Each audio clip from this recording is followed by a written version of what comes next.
graph of quadratic equation is for लिखो simplest graph of quadratic equation is for y is equals to x square और y is equal to minus x square. ये इसका graph है और ये इसका graph है. Simplest equation is y is equal to x square and y is equal to minus x square. मैंने तभी वर्ड सिंपलेस्ट बोला, ठीक है जी. सिंपलेस्ट ऐसे लिए बोला जाता है क्वाड्रेटिक इक्वेशन में एक्स स्क्वायर उसको क्वाड्रेटिक बनाता है. जब लीनियर और कांस्टेंट पार्ट ना हो तो वो बन जाता है quadratic, simplest quadratic equation. Is that clear? Got it? Point number 2 लिखो. Point number 2, shape of graph, shape of quadratic equations graph is a parabola,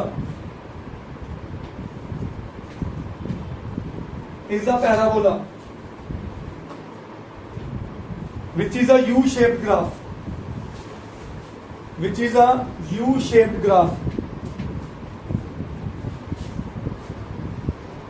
Third point, if a is greater than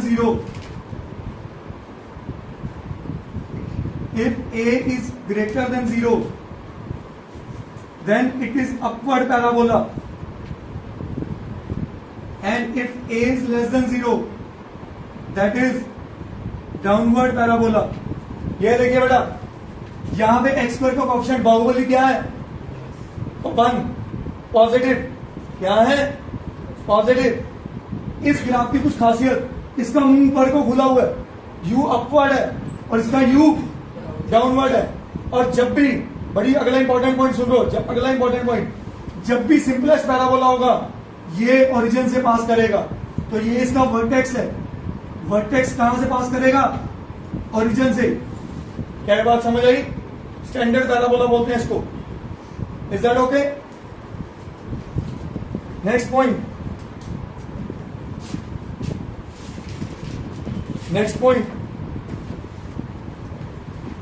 point number 4,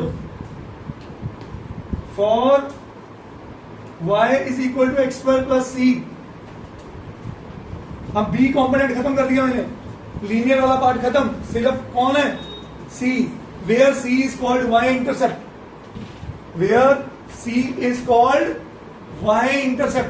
ये कोई कहानियां नहीं लिखवाने वाला आपको tenth में, ये +1 +2 का मसाला है सारा. y is equal to x square plus c, where c is y intercept. y intercept क्या बोला है? Where graph cuts y axis. y intercept क्या होता है?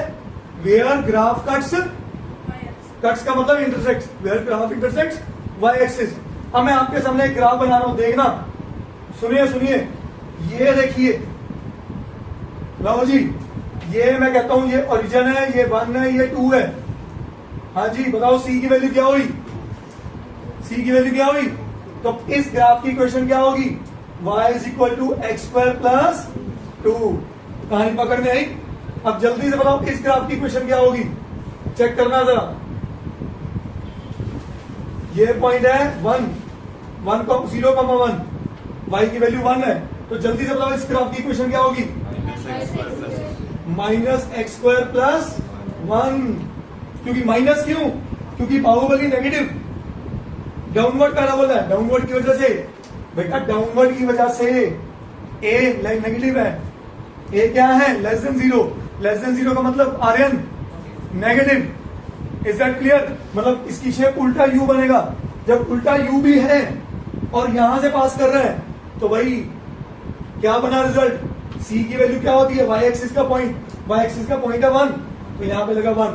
अच्छा, जल्दी से सोचो, क्या ये नहीं लिखा हुआ था माइनस एक्स स्क्वायर प्लस 0, क्योंकि ओरिजिन में था. भूमि और ये पॉइंट भी तो यही था, एक्स स्क्वायर प्लस, कहानी पकड़ में है, यहां तक समझ आया? जल्दी नोट करो।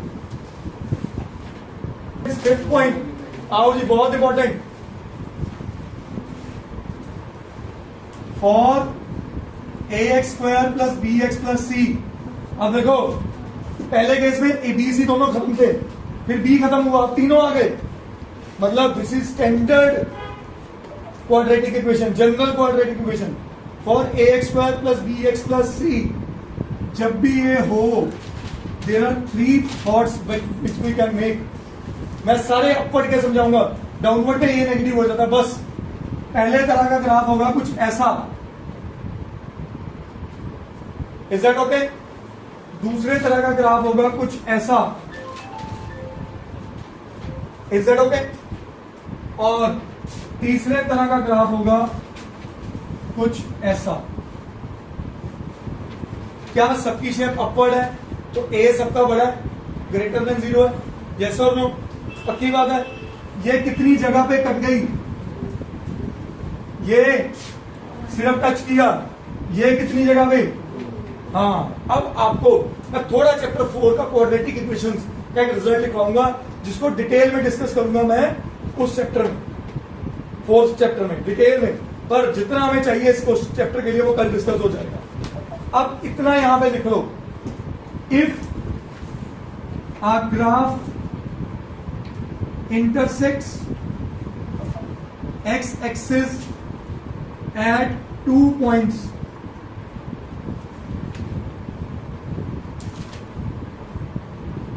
ब्रैकेट में लिख लो अल्फा कॉमा बीटा। तो ये पॉइंट होगा अल्फा कॉमा 0 और ये पॉइंट होगा बीटा कॉमा 0, मतलब x की 2 रूट्स आ गई। If a graph intersect x axis at 2 points, हाँ जी, this implies it has 2 zeros,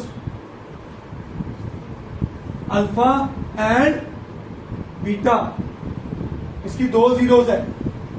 second point है क्वाड्रेटिक इक्वेशंस चैप्टर से लिया हुआ है, d is greater than 0। d होता है डिस्क्रिमिनेंट, d का मतलब क्या होता है? डिस्क्रिमिनेंट। अब डिस्क्रिमिनेंट की एक वैल्यू होती है, अगर किसी के स्कूल में चैप्टर हुआ है, वो होती है b square minus 4ac is greater than 0। Is that okay? Is that okay? और यहां पे हम लिखते हैं roots are real and unequal. Roots are real and unequal. Roots sorry, हाँ, अनइक्वल। अल्फा और beta, that is alpha is not equal to beta. Real का मतलब एक्स एक्सिस पे उसकी वैल्यू आ रही है, मतलब कोई भी रियल वैल्यू है। Is that okay? फिर आता है इस तरह का ग्राफ, ये तो सेम ही हो गया ना, ये तो मैं ग्राफ इधर बना लूं चाहे इधर बना लूं। फिर एक और ग्राफ रखता हूं आपके सामने, तो बड़ा ही अच्छा ग्राफ है, आओ जी, ये लो, समझो, एक्स एक्सिस तो पता ही नहीं, वो तो सेम ग्राफ ही बना दिया मैंने। अब यहां पे आ जाओ, यहां पे इंटरसेक्ट कर रहा है कि टच कर रहा है? टच कर रहा है। So if a graph just touches x axis, if a graph just touches x axis at one point,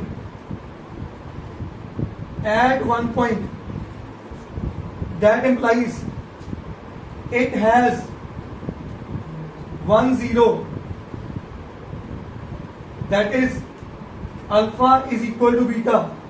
जो अल्फा है वही बीटा है, ठीक है। दूसरा point, d is equal to 0 होगा, इसमें डिस्क्रिमिनेंट किसके बराबर होगा? That is b square minus 4ac is equal to 0। And third point, roots are real and equal.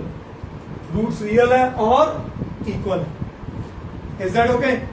और अगर तीसरा case, if a graph does not touch x axis, does not touch और intersect, दोनों लिख लो, ना टच कर रही है ना इंटरसेक्ट कर रही है, लिखोगे roots are unreal. Roots are unreal का मैथमेटिकल वर्ड होता है इमेजिनरी, और b is less than 0, that is b square minus 4ac is less than 0. Is that okay? क्या ये बात समझ आई? यहां पे अल्फा बीटा दोनों अलग अलग होंगे, कंडीशन भी दे दी b is greater than 0, यहां पे अल्फा बीटा सेम होंगे, b इक्वल टू 0, ये 4th चैप्टर में बात करेंगे, और यहां पे b लेस देन 0 जब ये टच नहीं करेगा, इसके अलावा कोई क्वेश्चन नहीं बनना। Is that clear? कल हम इसके ग्राफ्स के क्वेश्चन करेंगे।